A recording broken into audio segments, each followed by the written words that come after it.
Hi hello welcome to our channel. என்னுடைய channel பிடிச்சிருந்தா like பண்ணுங்கள், சப்ஸ்கிரைப் பண்ணுங்கள், ஷேர் பண்ணுங்கள் ஃப்ரெண்ட்ஸ். ஏதாச்சும் டவுட் இருந்தால் கமெண்ட் பண்ணுங்கள். இந்த இது வந்து புலாவ் எப்படி செய்யலான்னு சொல்லிட்டு பார்க்கலாம். ஈஸியான மெத்தடு.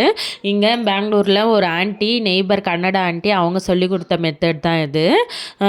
ஒரு கைப்பிடி அளவுக்கு புதினா, ஒரு கைப்பிடி அளவுக்கு கொத்தமல்லி, அதுக்கப்புறம் ஒரு பல்லு பூண்டு, ஒரு பல் இல்லை, ஒரு பெரிய இது பூண்டு, அதுக்கப்புறமேட்கா 2 இன்ச்சு அளவுக்கு இஞ்சி, உங்கள் காரத்துக்கு தகுந்த மாதிரி பச்சை மிளகா எல்லாம் போட்டு ஒரு மிக்ஸி ஜாரில் நல்லா நைஸாக அரைச்சிடணும் ஃப்ரெண்ட்ஸ்.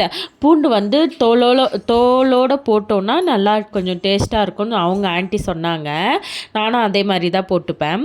அதுக்கப்புறமேட்கா காய், பீன்ஸு, கேரட்டு, அதுக்கப்புறமேட்கா பட்டாணி இதெல்லாம் கொஞ்சம் கொஞ்சமாக எடுத்துக்கினா போதும். ஸ்பைசஸ்ஸு பட்டை, இலை, சோம்பு, 2 கிராம்பு, 2 ஏலக்காய், அவ்வளோதான். அதுக்கப்புறமேட்கா ஆனியன் 1, டொமேட்டோ 1 கட் பண்ணி எல்லாம் ரெடி பண்ணிவிட்டு, ஒரு குக்கரில் 3 ஸ்பூன் நம்ம ரீஃபண்ட் ஆயிலு, 1 ஸ்பூன் வந்து கீயும் சேர்த்துட்டு, அதுக்கப்புறமேட்கா ஓல் ஸ்பைசஸ் வந்து போட்டு அது கொஞ்சம் நேரம் ப்ரௌன் கலர் ஆனதும் ஆனியன் போட்டுட்டு, ஆனியன் வந்து நல்லா கோல்டன் ப்ரௌன் கலர் ஆகணும் ஃப்ரெண்ட்ஸ். அந்த அளவுக்கு நல்லா நம்ம இது பண்ணிக்கணும்.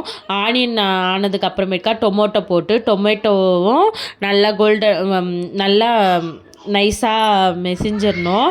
அந்த டொமேட்டோ மெசிகிறதுக்கு வந்துட்டு நம்ம இது சால்ட்டு கொஞ்சம் சேர்த்துக்கிட்டோன்னா சீக்கிரமாக கொஞ்சம் நல்லா குழன்னு ஆகிடும். அப்புறமேட்கா அந்த இது டொமேட்டோ மெசிஞ்சதும் அந்த புதினா நம்ம எல்லாம் அரைச்சி வச்சுருந்தோம் இல்லைங்களா, அதுவும் நல்லா போட்டுட்டு நல்லா அந்த இது நல்லா விதக்கணும் ஃப்ரெண்ட்ஸ். அந்த ராஸ்மல் எல்லாம் போகணும்.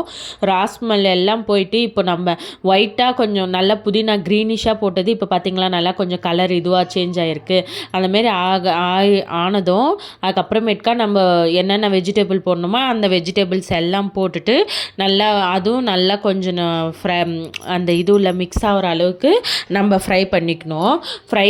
ஃப்ரை நல்லா அந்த வெஜிடபிள்ஸ் எல்லாம் பண்ணதுக்கப்புறம் எனக்கு வந்து கொஞ்சம் அந்த கொத்தமல்லி வந்து புதினா வந்து கொஞ்சம் நல்லா நீட்டாக இருந்தால் எனக்கு பிடிக்கும், அதனால் போட்டுருந்தேன் புதினா.